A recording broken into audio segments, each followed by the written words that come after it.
Welcome to the Becoming Baby Ready podcast, your podcast for queer family planning.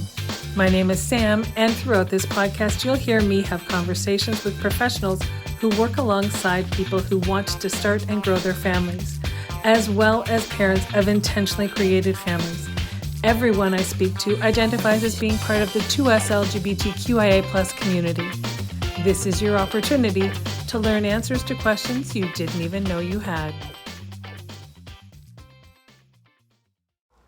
I am so excited to introduce you to Jerome. Jerome is a trans man who gave birth to his first child with his husband, Carson, and their child's about 2 years old. Jerome lives in Germany and is German by birth, so there's a bit of an accent that can sometimes be heard, but I encourage you to stick with the conversation because he's kind, he's compassionate, he's extremely well-spoken, and offers an insight and perspective that many haven't considered before. Welcome, everyone. I'm really excited today to be able to be speaking with Jerome and to have Jerome introduce themselves and all of the members of your family. Hi. My name's Jerome. There's a family of three. That's me and my husband, Thorsten, and our kid. Excellent. I prefer to speak with they, them pronouns as I don't want to tell the gender somewhere online for my kid.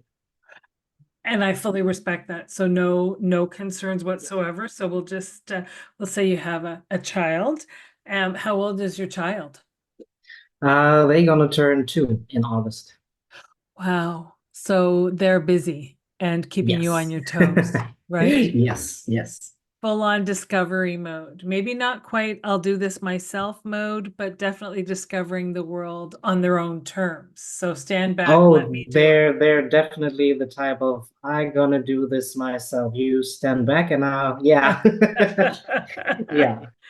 That's fantastic. So as we're chatting today, I'm in Canada, you are in Germany. And so for anyone listening, there's a very slight accent that you may pick up from Jerome, but Jerome speaks English very, very well. So we're going to just fly through this. We don't need subtitles or anything else, which is fantastic. But I did want to let people know if they're listening, thinking, where is Jerome? Jerome's in Germany, and we Yes, I connected am. through Instagram. Fantastic. Of the various methods that are available to a queer family, can you tell us, well, even before that, can you tell us about your queer family? Nobody knows any of your history, so how did you and Carson meet and connect and all of the things? Um, well, we met online, like actually just like a hit up, meet and run. So it became more than that. Became marriage and having a child. Um, and He is a cisgender man, and I am a transgender man. And the only way for us possible was, me getting off testosterone and, getting back on my cycle, going to, the doctors and get everything checked out, and just getting pregnant in, yeah, I don't know how you call it, normal way, traditional way, like every way is Yep. fine. Every way is fine, but you know, Yes. Right. yeah, So, but that is to say that certainly members of the queer community may need to utilize doctors to actually go through the process of getting them pregnant. Your journey was more using the doctors to help you get your hormones dysregulated again so that you right. could stop testosterone and let your estrogen sort of build back up again so you could have a cycle and things like that. That's not a pleasant journey. Anyone I've spoken to has No, said there's not a lot of fun that comes with that. no, because you have like a really bad emotional ups and downs. Having like these even worse emotional ups and downs when you're like on your menstruation. Um, was like awful. The good thing on the other side was I only had them for like 2 months and then I got pregnant. So Wow. it went very fast. Even though the doctor that I had, um, yeah, who actually guided my way through testosterone and everything, when he gave me my first shot, and that was like in 2010, he told me, you have to keep in mind, if I'm going to give you this shot, there is no chance you'll ever get pregnant again. And at that time, I was like, yeah, well, okay, that's fine for me. Hmm. So I just, I didn't care, to be honest, at that time. Um, so when I went back to the doctors, like after having testosterone for 10 years, Hmm. um, there was a female doctor in this clinic who told me, yeah, well, there is a slight chance that you could get pregnant, but I cannot tell you when you get off testosterone how long it's going to take, if it's going to be possible in any kind of way. There is a slight chance. So I was like, okay, what do I have to do? And so I went from getting shots to this testosterone gel that you apply on your thighs and on your arms and on the belly. Um, and from that, I stopped like, I don't know, a half a year after I switched from the shots to the gel. And from that, it went very fast. I was on vacation and I went to the bathroom and there was this mess. Oh, Let's just call it like that. So yeah, yeah. yeah, pretty bad in one kind of way, pretty good feeling in the other way because I knew okay, everything was working. Hmm. But me happened this all of this happening so fast was kind of, I don't know,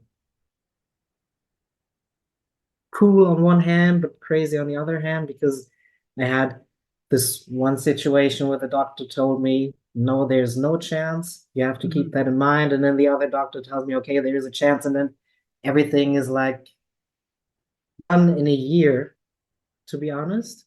Because, yeah, in August, I had my first menstruation. And in December, we had a positive pregnancy test.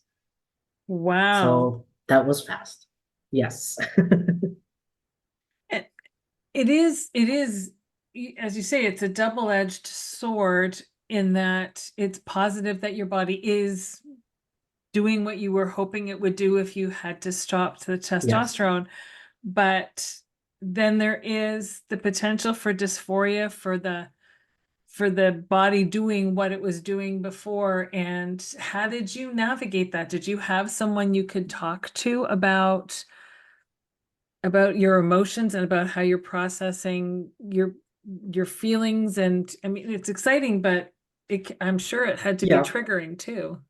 I had friends and family to talk to, and I also made a post on Instagram for people to read, and I had a lot of positive response from other trans men saying, "Hey, that's nice of you or brave of you talking about this kind of topic because actually nobody wants to talk about it." Because there are also trans men that are on testosterone, but they're still do have their cycle. So that was kind of encouraging for them. And Mm. yeah, so, and them telling me, hey, that's totally fine and you're going to get through this. And it's just a short day in a month that, or a short time in a month that Yeah. there will be. So that was encouraging for me. And yeah. Yeah. I mean, at the end of the day, you really want to create a family. So it's exciting to be able to Yes. do this and to do it yourselves and to do it, as you say, more of the quote unquote traditional way Yeah. without needing doctors to help you conceive. But still needing that physical support. It's just such an amazing thing that our bodies will do for us, and then allow you to go back to being the person that you are Yeah. born to be, right? Yes. That's pretty cool. That's And pretty cool. like the kind of way it happened so fast was a signal from was like kind of a signal for me, hey, that's the right way you're going, so you're ready for this.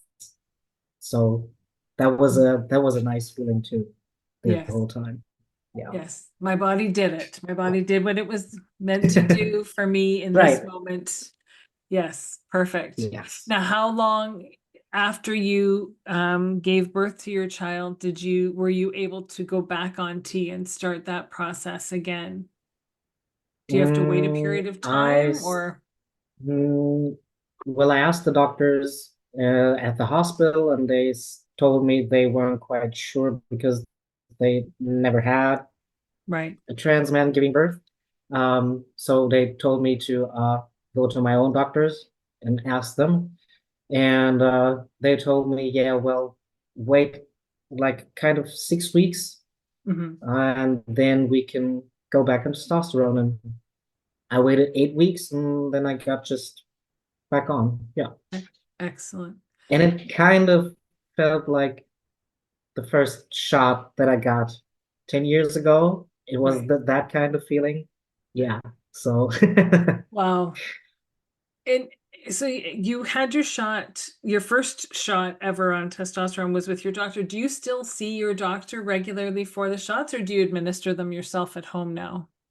no, I do this at my doctor's. Hmm. Yeah. And I see them regularly, every 7 weeks. Okay. Yeah. Which is fantastic because for every person, it takes a different amount of testosterone to be the right amount of testosterone to Yes. to allow you to suppress what you need to suppress in order to be able to live authentically. So, I mean, they would have the Right. best idea for you and what goes on with your body. Have you talked to your doctor? I mean, the one who gave you the first shot, who said, okay, if we're doing this, then all hopes of having a child yourself have gone.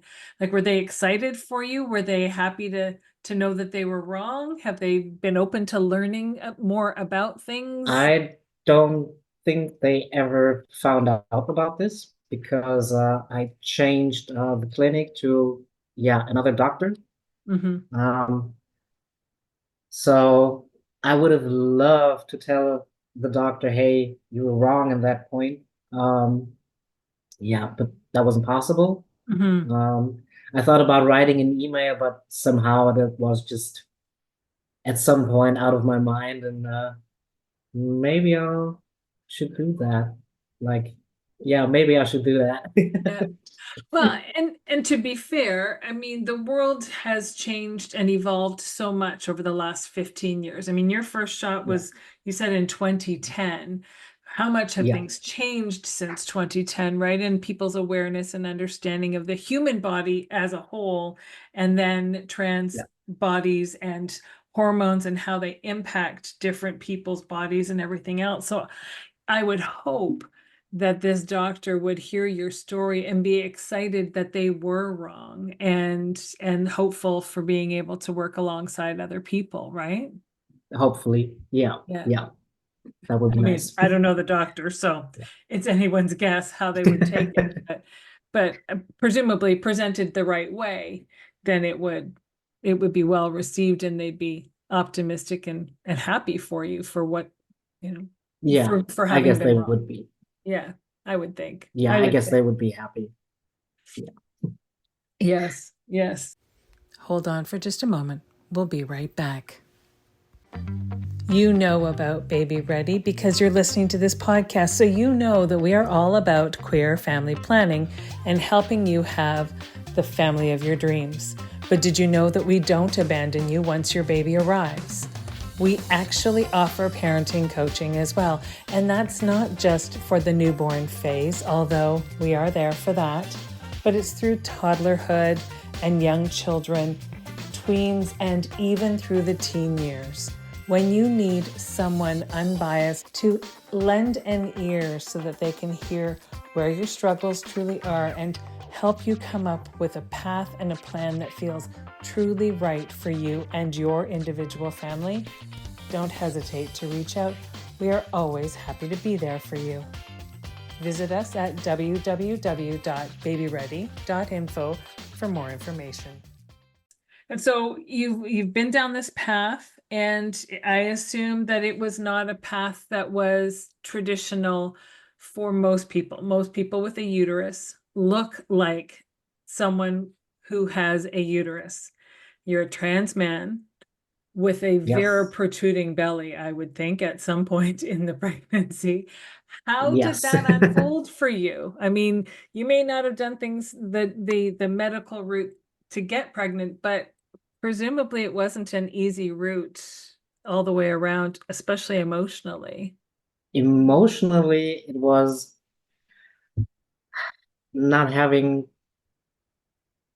to get these kind of connections that a pregnant woman would get, like throughout these entire pregnancy courses that you have, like um, birth courses and all this kind of stuff. So that was kind of hard for Mm-hmm. me to not being able to catch up in that kind of way. Mm-hmm. But there have been a lot of people around me that have been or are very open-minded.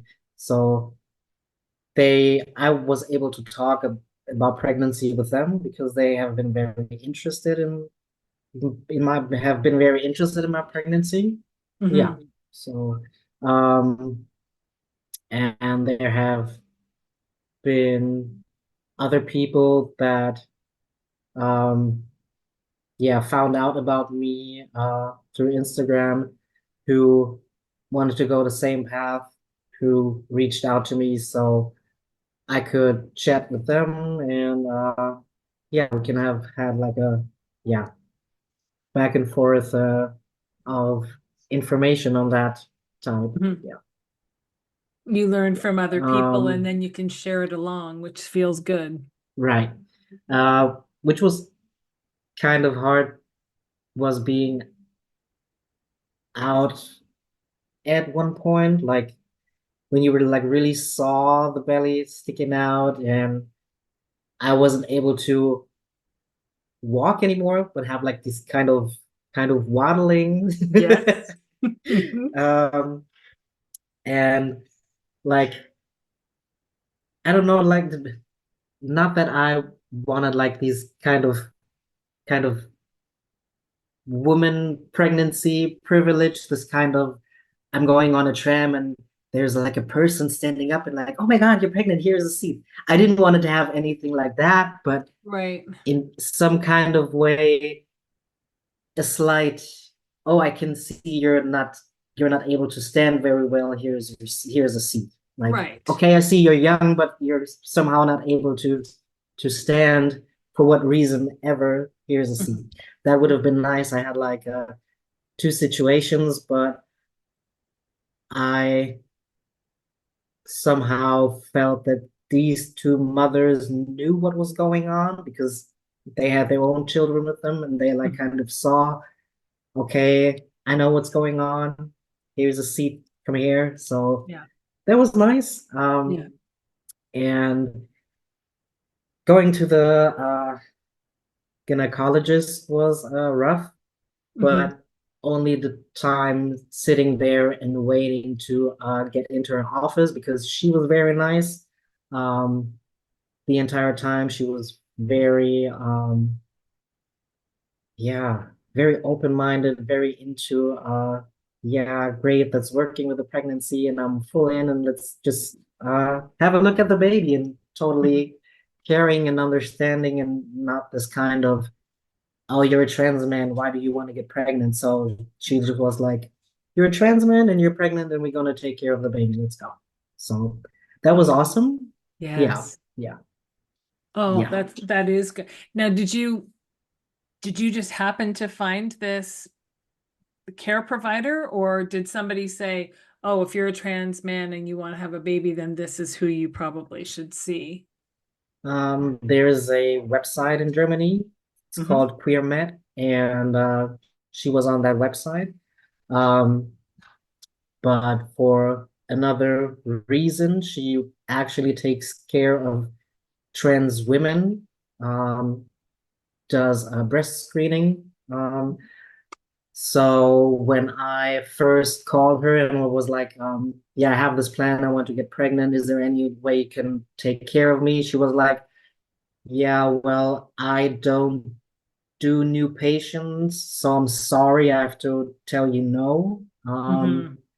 So I think like 2 weeks later, I talked with a friend of mine uh, about finding a gynecologist for that, and she was like, "Yeah, well, I'm at this doctor's office," and I was like, "Wait," I called her, and she was like, "I don't do new patients," and my friend was like, "Yeah, well, I'm gonna tell her that you're gonna come by because I'm already there and I'm gonna call you next week." And she called me a week later and she was like, yeah, you have should call them like today or tomorrow because she gonna take you as a patient. So at that point when you're pregnant, you're just gonna call them. And that's what I did. And they were like, yeah, well, let's just take a look on the schedule. Yeah, well, at that time, there's your appointment. So, Oh, yeah, yeah. excellent. Excellent. And if she was part of a website, then for queer people and queer men, then obviously she's comfortable working with the queer community. Yes, So, yes, I mean, at least that part of yourself you don't have to out. You don't have to say, well, this is why I am the way I am or whatever. She just gets it, right. right? Yeah, Which is just a huge weight lifted, isn't it? right, right. Yes, it Yeah. was definitely. Yeah. How were things when you birthed your child? Did you birth your child at home or in hospital? And how did things go for the birth? I had a planned C-section, Okay. Yep. and yeah, everything went fine. That was that was their first encounter with the pregnant trans man, but um, like my gynecologist, they were very caring. They tried everything they could to not misgender me. So Oh, it good. happens only twice, and they recognized it and they immediately apologized for it or Mhm. tried to turn it into something like funny, what was Right. very okay with me. Right. So there was this one situation where they took my kid for an examination and brought them back. And this nurse was like, here, I'm gonna give you back to mommy. And she looked at me and she was like, oh, I mean to daddy. I'm sorry. And she went like her head went like red and she just Oh. left the room. And I was like, hey, come back. That's totally fine. You never had any situation like that. So and she was like, yeah, but I'm really sorry. And I was like, I bet you are, but there's no need to be like Right. I can see how stressed out you are right now, but that's totally fine. So yeah, that Well, was a good experience for me too. Yeah, because yeah. it is wasn't done from a place of malice. I mean, I have heard people who were at births, and even if the trans man in the relationship wasn't the one giving birth, they get Hmm. misgendered and intentionally misgendered. Yeah. There's a very big difference between somebody doing something because they're trying to let you know that they don't approve and Hmm. doing something because every time they take a baby up to this point, they take a baby to weigh them or give them injections or whatever, then they do bring them back to mommy.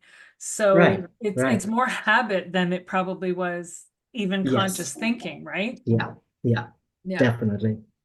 And she apologized, which goes a long way in helping you understand there was nothing intended behind it. No, no, totally. Yeah. Yeah. So everything was fine for me in that situation. Yeah. Excellent. And so it was a planned cesarean. So was your husband able to be there with you then when you gave birth?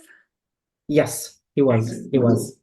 Yeah, Perfect. yeah, yeah. Because, Because of the COVID restriction that there still have been at that time, he wasn't able to cut the cord, right, but we had something like I don't know what it's called in English, so I'm sorry, I'm gonna just say it in German. It's called a Kaisergeburt. That's where they get everything ready and they lower the towels and they just gonna yeah, pull the baby from the belly right. and the parents are able to see. I So love that. yeah, I love that. And yeah. to be honest, I don't know what you'd call that. I don't know that we have a word for that in English. Okay. They drop the plane, they drop the drape and let you watch what's happening, Yeah, yeah, which is yeah, fantastic. It makes you yeah. feel as part of it as you can when it's a surgical birth, right? Right, right. So That's yeah, and they were sleeping as they got pulled out. just a little bit of, oh, you woke me up. I was sleeping over Yeah, here. yeah, yeah. And have they been awake ever since? Yes. Yeah. Yeah, that Totally. sounds about right. That sounds about right. Are there any words of caution that you experienced through your process that you feel other people who are coming along behind you in this journey could learn from something that happened to you or something that you were made aware of, so that they have the best possible experience? I had like this very bad experience finding a midwife. So I got like canceled multiple times. And what I just want to give others is to not give up. Right. It doesn't matter if you have transitioned in any kind of way or what kind of family you are about to have or you want to have. Just don't give up on that topic, even if it gets hard. So maybe there are people that don't approve of it. I even had messages from other trans men not approving of my pregnancy. So if you want to share your pregnancy as a trans man, be careful out there and be Mhm. aware of all the BS there's Yep. going to come. Um, yeah, but on top of that, if you want to grow a family, it doesn't matter who you are, just do it. Grow a family if you want to and if you're able to. Yeah, Yeah. I think that's very, very wise. And you're right. Haters are going to hate no matter what. yeah, But there is far more good in this world than the hate. And unfortunately, the good isn't as vocal as they maybe should be sometimes to remind us that they're there to yeah, support us and encourage us. The haters are usually pretty loud and pretty vocal, and so it can be yeah, discouraging. So don't give up is that's a pretty powerful thing to say because it can be hard and find your community, right? Like you did, yeah, you said you found definitely. people online. And it can feel hard when it's members of your own community that feel like they're turning their backs on you. Yeah, I can't imagine, although I hear many people in the lesbian and gay world talk about trans people, and I'm like, we're all humans. We all deserve dignity and respect. At the end of the day, why are we putting ourselves into these separate silos so that we can fight against each other? There's enough hate. Let's just join ourselves together with respect and admiration and love and care. And so I love that suggestion. Don't give up. And I yeah, love that you advocated for yourself to continue finding the care provider, finding support, finding your network online, getting your questions answered, because it isn't what we see every day. no, no. And like I said, find the right people or find the right people for you. Like maybe you'll go to a doctor that will tell you, oh no, you're like in my situation, you're a trans man, you should not get pregnant because there is no because. Right. Don't let a doctor tell you there is a you can get pregnant because. So that's very important to that. And like you said, hate is very loud, so we should be louder and yeah, more inclusive to all of us. Yeah, inside our Yes, community. Yeah. I fully agree. I fully agree. You have created this family, you, Carson, and your child.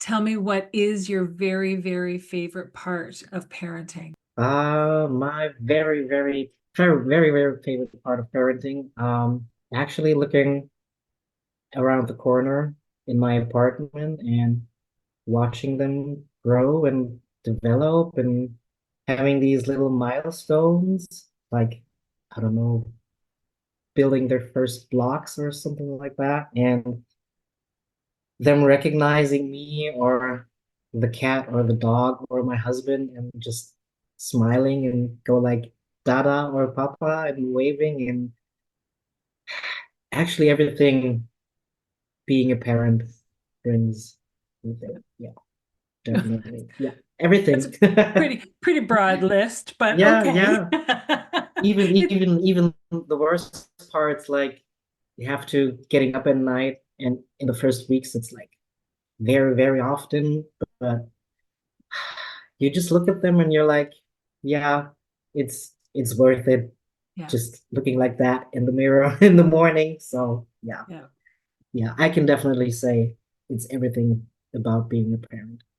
That's pretty amazing, and I love hearing that. And your child's pretty lucky to have you as a parent and as someone who wanted to bring them into this world. So, and we're Thanks. all lucky to be able to learn from the story you share. So thank you. Thank you so much for having me. Been a pleasure. Thank you for joining me today on the Becoming Baby Ready podcast. If you have a story that you'd like to share, or you know someone who might, if you're a professional who works in the capacity of helping people start and grow their families, and you identify as being a part of the 2S LGBTQIA plus community yourself, then please don't hesitate to reach out. We always have room for more stories to share, and there's always more learning to do.